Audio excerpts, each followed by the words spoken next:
الحمد لله نحمده ونستعينه ونستغفره ونعوذ بالله من شرور أنفسنا ومن سيئات أعمالنا من يهده الله فلا مضل له ومن يضلله فلا هادي له ونشهد أن لا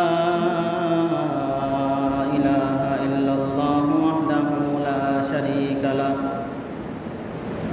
ونشهد أن سيدنا وسندنا ونبينا وشفينا وحبيبنا ومولانا محمد صلى الله تعالى عليه وعلى آله وأصحابه وبارك وسلم تسليما كثيرا كثيرا.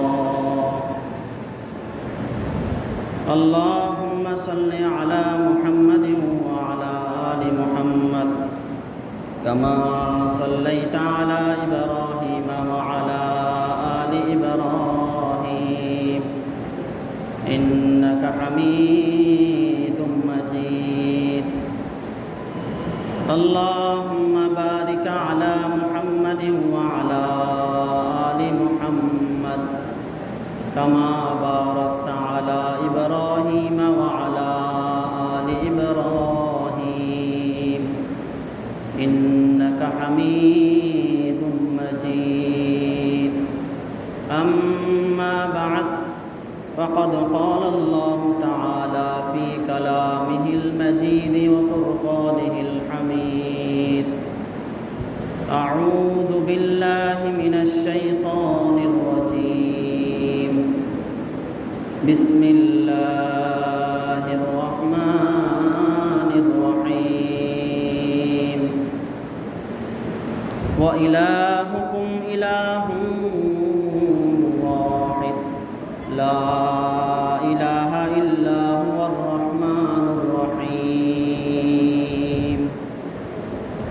وقال تعالى: قل هو الله أحد الله الصمد لم يلد ولم يولد ولم يكن له كفوا أحد.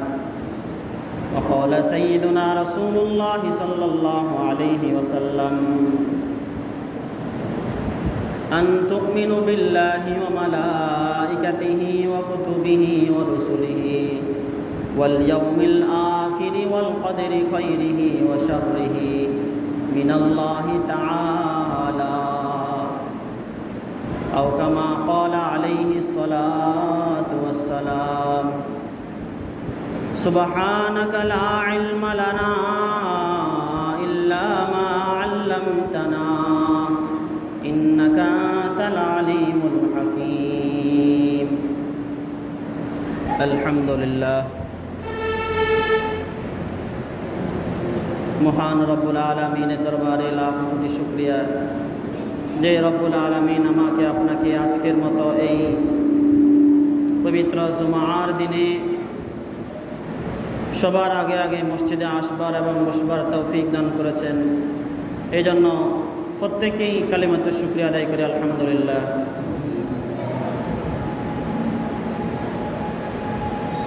দিন সময় যত যাচ্ছে আমাদের হায়াত কিন্তু দিন দিন কমছে। প্রতিদিনই আমরা একটু একটু করে কবরের দিকে এগোচ্ছি, একটু একটু করে আমাদের হায়াত ফুরিয়ে যাচ্ছে, শেষ হয়ে যাচ্ছে। এই জন্য যত বেশি নেক আমল করা যায় এটাই হবে আমার আখিরাতের জন্য পুঁজি, আখিরাতের জন্য সফলতা। তা আপনাদের সামনে পবিত্র কালামুল্লাহ থেকে যে আয়াতে কারিমা পাঠ করেছি এবং রাসূলুল্লাহ সাল্লাল্লাহু আলাইহি ওয়াসাল্লামের অসংখ্য হাদিস থেকে ছোট্ট একখানা হাদিস পাঠ করেছি। এই হাদিস পাঠের উদ্দেশ্য মূলত আজকে ভিন্ন প্রকারের আলোচনা, বিষয়ভিত্তিক আলোচনা, ভিন্ন একটা আলোচনা যেটা আমাদের প্রতিটা মুমিনের, প্রতিটা ঈমানদারের জন্য জানা একেবারে আবশ্যক। শুধু আবশ্যক না, যেটা একেবারে ফরজে আইন। বিষয়টা কেমন? বিষয় হচ্ছে আমাদের আকীদা বা তাওহীদ নিয়ে। আমরা যে প্রত্যেকেই মুখে বলি যে আল্লাহ তাআলা এক, অদ্বিতীয়, এটার কতটুকু বিশ্বাস আমাদের মধ্যে রয়েছে আর কতটুকু কার্যকারিতা আমাদের মধ্যে রয়েছে। কিছু কিছু অমুসলিমের জবানেও আমরা শুনি যে তারা বলে এক আল্লাহ, কিন্তু তাদের এই এক আল্লাহ বলা আর আমাদের এক আল্লাহ বলার মধ্যে পার্থক্য কতটুকু? তো যে আকীদার কথা বলেছি, আকীদার মূল অর্থ হচ্ছে বিশ্বাস। আকীদার অর্থ কি? বিশ্বাস। এই আকীদা থেকেই বিশ্বাসটা কেমন, যেই বিষয়গুলোর উপরে সংশয়হীনভাবে, সন্দেহাতীতভাবে, মানে একেবারে কোনো সন্দেহ নাই, এই সন্দেহ ছাড়া কিছু বিষয়ের উপরে বিশ্বাস স্থাপন করাকে আকীদা বলে। কি? একেবারেই সন্দেহ ছাড়া কিছু বিষয়ের উপর বিশ্বাস স্থাপন করাকে কি বলে? আকীদা বলে। আকীদা এর আরেকটা নাম বা অপর নাম হচ্ছে ঈমান। কি? ঈমান। ঈমানের অর্থ হচ্ছে বিশ্বাস। ঈমানের অর্থ কি? বিশ্বাস। তা আমরা জানি, আমরা যে প্রত্যেকে মুসলমান, প্রত্যেকে মুমিন। আমরা মুমিন কেন পরিচয় দিই? যে আমাদের মধ্যে ঈমান রয়েছে। কি রয়েছে? ঈমান রয়েছে। তো এর আগে যদি আমরা আরেকটা কথা জানি, প্রতিটা মানুষের কিন্তু একটা বিশ্বাস থাকে। আমরা মুসলমান, এই জন্য আমরা এক আল্লাহ তাআলার উপর বিশ্বাস করি। আবার যারা অমুসলিম, তাদেরও একটা আকীদা রয়েছে। তাদের আকীদা কেমন? তাদের আকীদা হচ্ছে যে একাধিক খোদা বা একাধিক প্রতিপালক, একাধিক রব। তাদের আকীদা আর আমাদের আকীদা অনেক পার্থক্য রয়েছে। তো কি বলেছি? আকীদার আরেকটা নাম হচ্ছে ঈমান। ঈমান অর্থ কি? ঈমানের অর্থ হচ্ছে বিশ্বাস। এখন আমাদের জানা দরকার ঈমানটা কি, কিসের কারণে আমরা এই জিনিসটাকে আমরা ঈমান বলি, বা ঈমান জিনিসটাও কি? হাদিসের কিতাব সহিহ মুসলিম শরীফ, হাদিসের কিতাবের মধ্যে বর্ণিত আছে, একবার হযরতে জিবরাইল আলাইহিস সালাতু ওয়াস সালাম রাসূলুল্লাহ সাল্লাল্লাহু আলাইহি ওয়াসাল্লামের নিকট ছদ্মবেশে আসলো। একেবারে সাদাসিধা একটা বেশভূষা ধরে আসলো, যে বেশ চিনা একেবারে মুশকিল হয়ে গেছে। সাহাবায়ে কেরামদের মধ্যে পরস্পর কথাবার্তা শুরু হয়ে গেল, এই লোক কি আমাদের মধ্যে যে আসলো, এই কি আরবি না আজমি, আরবের লোক নাকি আরবের বাহিরের লোক? যদি আরবের লোক হয় তার বেশভূষা তো অন্যরকম থাকবে, আবার যদি সে আরবের বাহিরের লোক হয় সে তো মুসাফির, মুসাফিরের বেশভূষা আবার অন্যরকম থাকবে। তো কোনোভাবেই তাকে চিনতে পারতেছে না। হাদিস অনেক লম্বা, হাদিসের কথা না বলি। তো আমাদের মূল যে পয়েন্ট, জিবরাইল আলাইহিস সালাতু ওয়াস সালাম মানুষের বেশ ধরে রাসূলুল্লাহর কাছে আসলেন। আসার পরে রাসূলুল্লাহ সাল্লাল্লাহু আলাইহি ওয়াসাল্লামের একেবারে সামনে গিয়ে বসলেন। হাদিসের মধ্যে আছে ফাসনাদা রুকবাতাইহি ইলা রুকবাতাইহি, রাসূলের হাঁটুর সাথে, রাসূল সাল্লাল্লাহু আলাইহি ওয়াসাল্লামের হাঁটু মুবারকের সাথে জিবরাইল আলাইহিস সালাতু ওয়াস সালাম হাঁটু মিলিয়ে বসলেন। এরপরে হাদিসের মধ্যে আসছেন ওয়াজা কাফাইহি আলা ফাকিজাইহি, এবং তার হাতখানাকে তার রানের উপর রাখলেন, উরুর উপর রাখলেন। এরপরে রাসূলুল্লাহ সাল্লাল্লাহু আলাইহি ওয়াসাল্লামকে দাফে দাফে কয়েকটা প্রশ্ন জিজ্ঞাসা করতে লাগলেন। প্রথমত জিজ্ঞাসা করলেন আখবিরনি আনিল ইসলাম। রাসূলুল্লাহকে জিজ্ঞাসা করলেন, হে মুহাম্মদ, আমাকে ইসলাম সম্পর্কে সংবাদ দিন। রাসূলুল্লাহ ইসলাম সম্পর্কে সংবাদ দেওয়ার পরে জিবরাইল আলাইহিস সালাতু ওয়াস সালাম আবার রাসূলুল্লাহকে জিজ্ঞাসা করলেন, আবার বললেন, ইয়া মুহাম্মদ আখবিরনি আনিল ঈমান, হে মুহাম্মদ, আমাকে ঈমান সম্পর্কে সংবাদ দিন। ঈমানটা কি জিনিস? প্রশ্নকারী হচ্ছে জিবরাইল আলাইহিস সালাতু ওয়াস সালাম, যদিও মানুষের বেশে আসলেন। আবার যাকে প্রশ্ন করতেছেন তিনি হলেন কে? আকায়ে নামেদার, তাজদারে মদিনা, জনাবে মুহাম্মদুর রাসূলুল্লাহ সাল্লাল্লাহু আলাইহি ওয়াসাল্লাম। প্রশ্নকারীও অনেক মর্যাদা সম্পন্ন, আবার যাকে প্রশ্ন করা হচ্ছে তিনিও হচ্ছেন আল্লাহ তাআলার পরে পৃথিবীতে সবচেয়ে বেশি সম্মানিত, আল্লাহ তাআলার পরে সবচেয়ে সম্মানিত। আবার যার প্রশ্নের জবাবের মধ্যে কোনো ভুল থাকবে না। কি? যিনি প্রশ্নের উত্তর দিলে কোনো সন্দেহ থাকবে না, তাকে জিজ্ঞাসা করলেন, বললেন আখবিরনি আনিল ঈমান। তখন রাসূলুল্লাহ সাল্লাল্লাহু আলাইহি ওয়াসাল্লাম বললেন, আন তুমিনু বিল্লাহি ওয়া মালাইকাতিহি ওয়া কুতুবিহি ওয়া রুসুলিহি ওয়াল ইয়াউমিল আখিরি ওয়াল কদরি খায়রিহি ওয়া শাররিহি। আমরা যে কি পড়ি?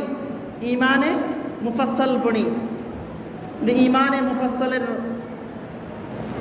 যে সারাংশটা, যে মর্মটা, রাসূলুল্লাহ সাল্লাল্লাহু আলাইহি ওয়াসাল্লাম প্রশ্নকারীকে কি বললেন?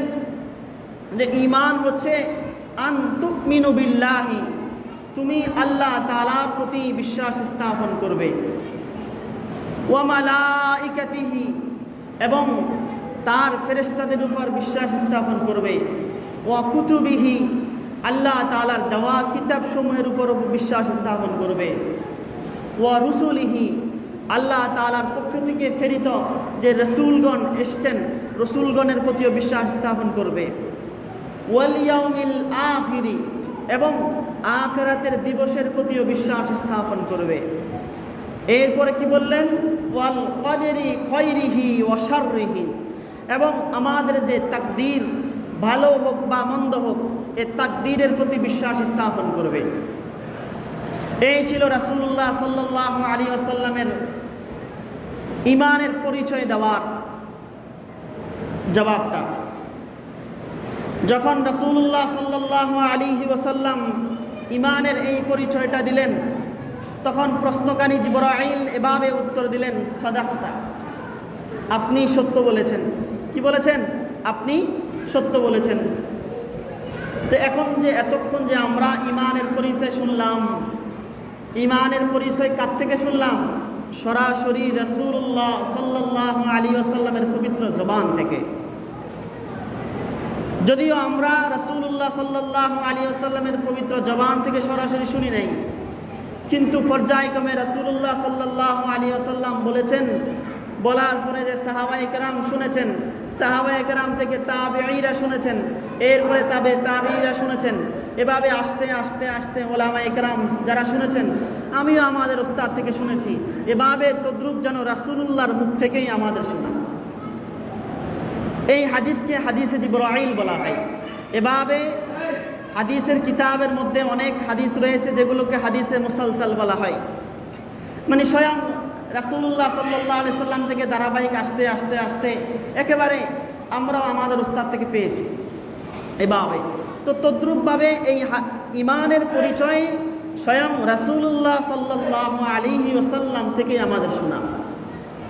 এখন যদি আমরা এই কথাগুলার সংক্ষিপ্ত কিছু ব্যাখ্যা নিয়ে আসি, ছোটদেরকে ডাক দিলে একেবারে আপনি যদি মিছিল করেন হবে না, তো বাইরে গিয়ে ডাক দেন ওদেরকে।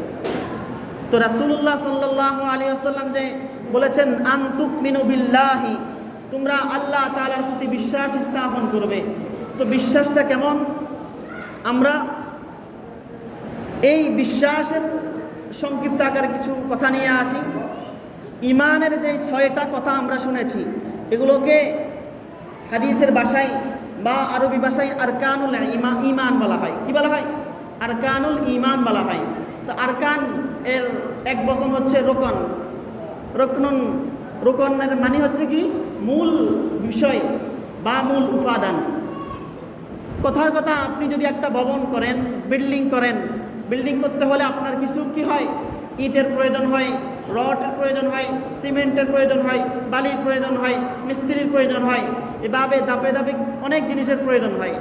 আপনি রান্না করতে যাবেন, ভাত রান্না করবেন, স্বাভাবিক ভাত রান্না করার জন্য আপনার একটা পাতিল প্রয়োজন, আপনার লাকড়ির প্রয়োজন, আপনার আগুনের প্রয়োজন, আপনার পানির প্রয়োজন, চালের প্রয়োজন। এই সব উপাদান হলে আপনার ভাত হবে। যদি আপনি শুধু চাউল নেন, শুধু চাউল ভাত হবে না, শুধু পানিও ভাত হবে না, শুধু আগুন দিয়েও ভাত রান্না করা যায় না। বুঝে আসছে কথা? এই সব কিছু যখন আমাদের একত্রিত করা হয়, এই সব উপাদানকে যখন আমরা নিই, তখন হয় একটা মূল বিষয়। এইভাবে রাসূলুল্লাহ সাল্লাল্লাহু আলাইহি সাল্লাম বুঝাতে চাচ্ছেন, যখন এই আরকানুল ঈমান মানে ঈমানের যে মূল ভিত্তি, এগুলো যখন একত্রিত হবে, একত্রিত হয়ে একজন মানুষের ভিতরে যখন একত্রিত হবে, তখন সেই হবে পরিপূর্ণ মুমিন। তাহলে দেখেন, এর প্রতিটা বিষয়ের সংক্ষিপ্ত ব্যাখ্যা যদি আমরা করতে যাই, এক একটা ব্যাখ্যার জন্য এক একটা আলোচনা হয়ে যায়।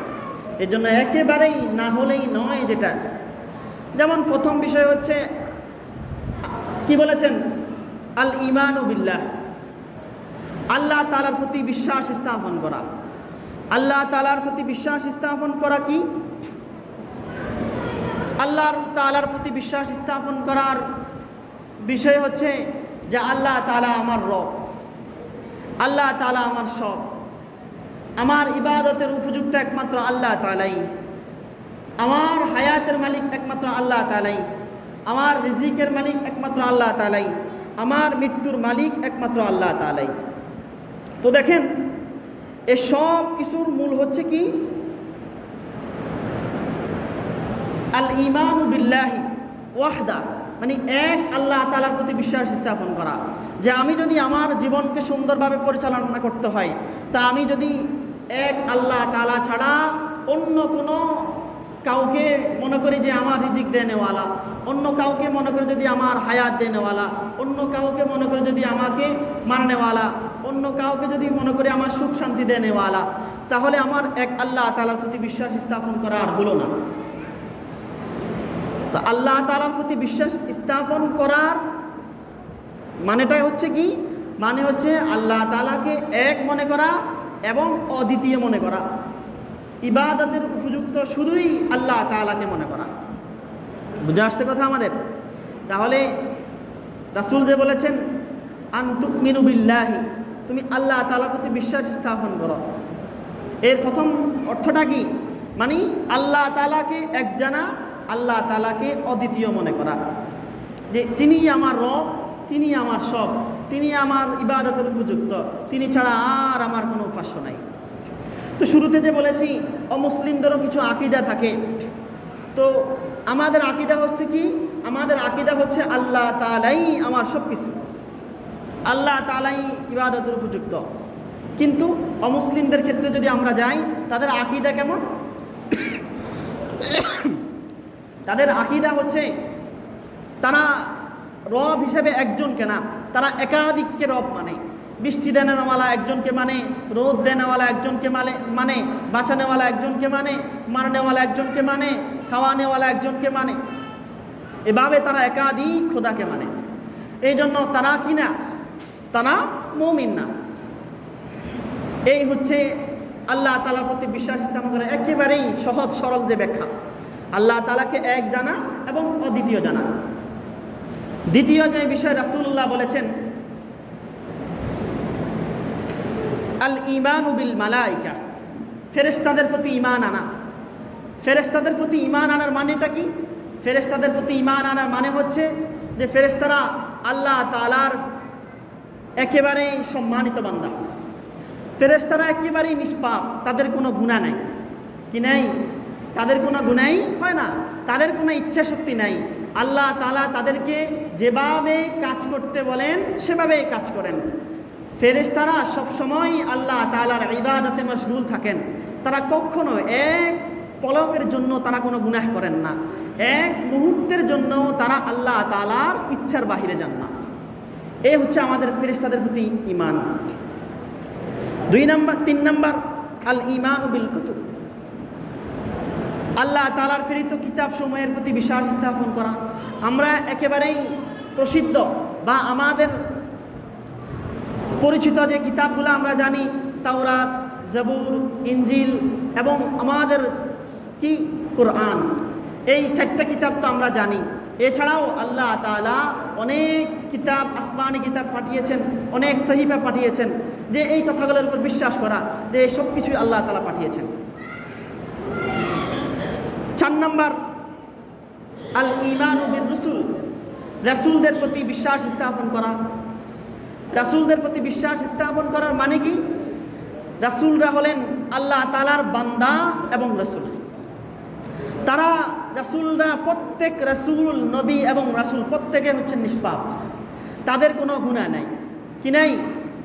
তারা কখনো কোনো গুনাহ করেন না, তারা একেবারে নিষ্পাপ, মাসুম। এই কথার উপর বিশ্বাস স্থাপন করা। তো আমাদের সমাজে এর বলতে গেলে অনেক লম্বা, অনেক আকীদার মানুষ আছেন যারা তারা কিছু কিছু রাসূলকেও কি করেন? দোষী করেন এবং রাসূলকে অপরাধী মনে করেন। নাউযুবিল্লাহ। তাহলে রাসূলদেরকে একেবারে নিষ্পাপ মনে করা এবং আল্লাহ তাআলার খাস বান্দা এবং রাসূল মনে করা, এ হচ্ছে রাসূলের প্রতি ঈমানের অংশ। 5 নম্বর আল ঈমানু বিল ইয়াউমিল আখিরাহ, আখিরাতের দিবসের প্রতি ঈমান আনা।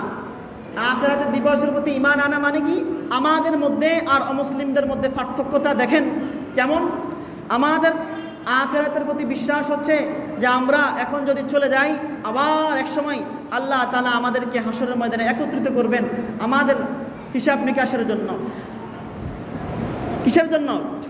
এই বিশ্বাস তো প্রত্যেকের মধ্যেই তো আছে না? প্রতিটা মুমিনের মধ্যে থাকতে হবেই। কারোর মধ্যে যদি এই বিশ্বাস না থাকে তাহলে সে মুমিনই না।